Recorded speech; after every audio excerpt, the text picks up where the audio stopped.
7 tips to become a good negotiator. Tip number 1. Okay, negotiation tip number 1. Most people are not good negotiators. So bear that in mind, and do not be one of those people who are bad negotiators, okay? Read a book, take a course, exercise, like practice. You have to read, get the knowledge by practice, and you can practice with your wifey. You were giving the example the other day of the wifey. It works. You can practice with a peer. You can practice without them knowing that you are negotiating. Okay, that's a good way of practicing. So we can go. I could practice any type. It's like I'm putting this as when I was learning a language. I was learning German, and I tried to find every occasion I had to practice. Whatever I had. I was learning about this type of vocabulary already when I was in Austria. And I created a situation on purpose where I could use the new vocabulary I was learning. And I put it there and then became another conversation. Actually, it's the only way of, if you learn 5 words, use them. And use them again. And have them visual. Write down your tips, put them on the fridge. Something that you are going to open the door of the fridge every time. So over there, for instance, if you like eating at nighttime, like I do, then you open the fridge a lot. Okay, you have it there. And utilize that knowledge, put it into practice, even if it's like as a rehearsal, as a joke, or do that, negotiators. Use the negotiating tips in your daily life, maybe, without the other person knowing that you are like setting a plan.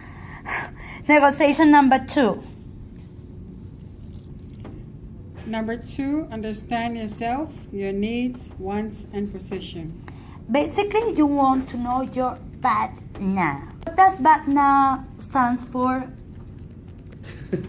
Alternative to a negotiated agreement. Basically, that's your bottom. From here, I'm not going to go. Okay, I do not want to agree on a term that this is the minimum, the bare minimum. But you want to have alternatives as well. Just in case it's not possible at all, you try to find another alternative. And then if you know your minimum, put it the maximum, and then you go, and then you prorate, and then you reach a middle class. Do not ever try to give in directly. If I'm like giving you, I don't know, 5 extra days for you to pay once we have finished our distribution, stay 1 month, be more realistic. So I'm going to give you, I'm saying, so 1 month could be my max, no. Let's say 1 month could be my minimum. So I can talk about maybe in 15 days. I want you to pay me in 15 days once the operation is finished. The other person, oh, that's too little time. Let's do it. And then you can keep on working. The minimum is going to be 1 month. But maybe you can keep it in 20 days. 21 days, you are not reaching your bare minimum. So you have that as a reference and try to work on that. In case that doesn't happen, you always want to have alternatives.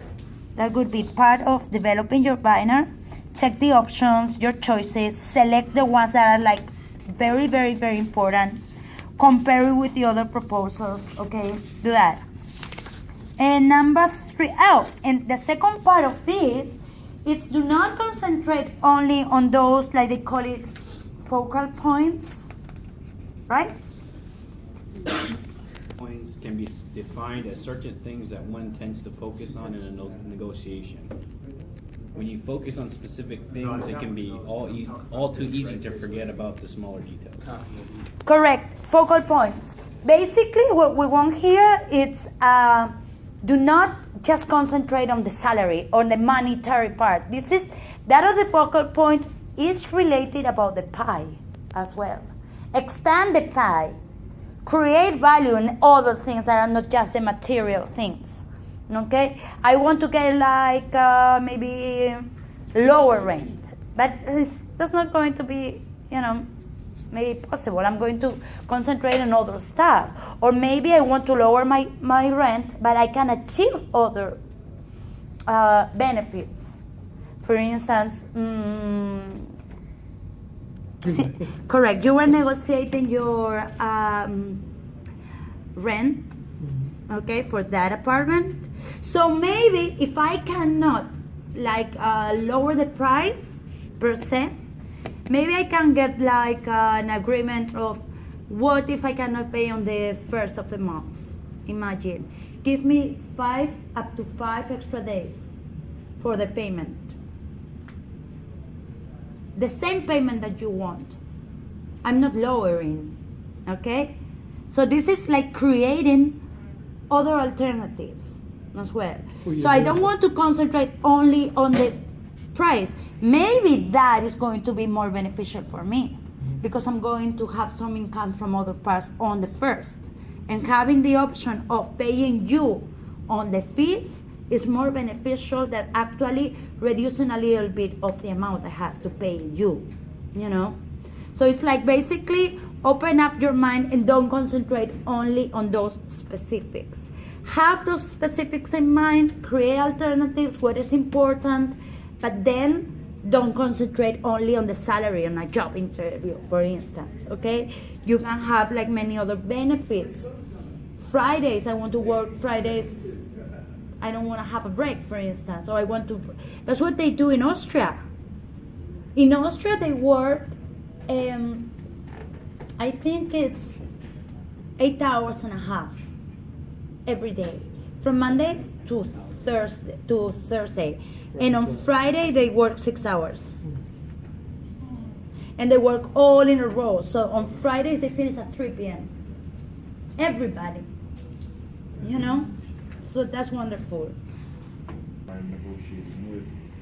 In any negotiation, two parties are trying to make the best arrangement for themselves. Okay, so when we say understand what, it's like the other tip. Do you remember the other guy that was talking about giving 3 tips?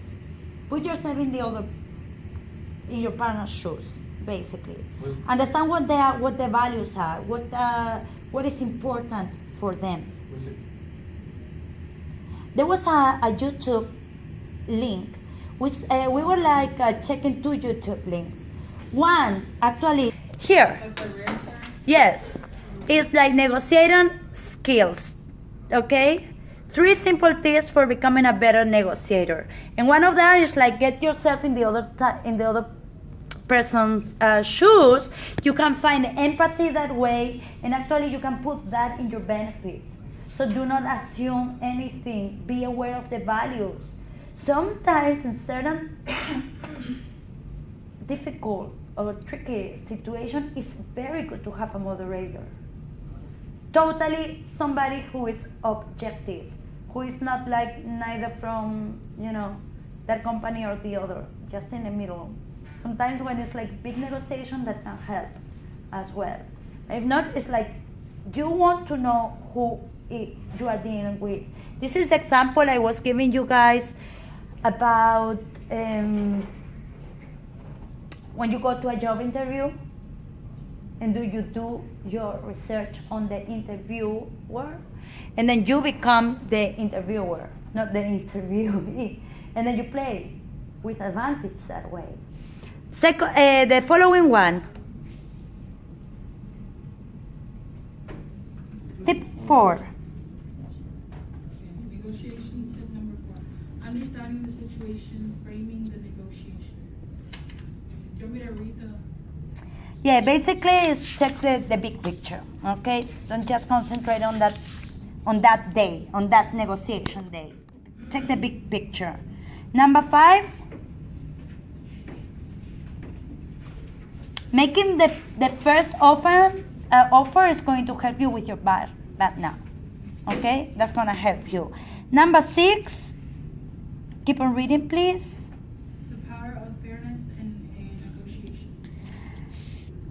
So if you have failed the other person feels hurt, or that he or she's losing faith as well, because you are not fair. At that point, it's super hard. It's very difficult, okay? So the concept of fairness, it's relative, right?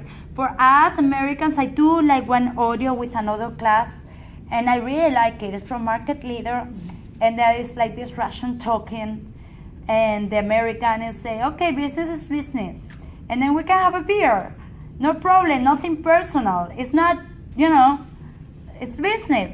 Don't think about that. It's like business is part of the life. Who you are in your company is part of who you are in your daily life in many of the emerging markets. So fairness must be much more valuable for them than for us in that situation. So be very aware about who are you dealing with and what culture are they, basically. Number 7, expand the type. Please, can you read this? Okay. Expanding the pie. Expanding the pie. Okay, number 1, expanding the pie. Instead of getting more of the pie, make the pie bigger if you can. 2, flattery. Flattery, compliment the other side's business achievements. 3, log rolling. Concede on lower priority requests. Okay. This is good if you have your BATNA and then you prioritize an alternatives, okay? You can always play, it's not play along, but you can always pretend that this is very important. And it's very important. No, I'm not going to deal with that, or you don't have to express it like that, but giving high priority on this that is actually not that important to you, but you are creating the concept that this is very important, and then you are giving that big concession, and they appreciate that. People appreciate when they win, so they have to feel I'm winning as well here, and actually that's not like a big concession at all for me, but I'm making you believe it is. Everything as well, although we are talking of factual things, money, it's a question of perception. Where do you get this stuff? Perception. This stuff. Yes, it's the perception.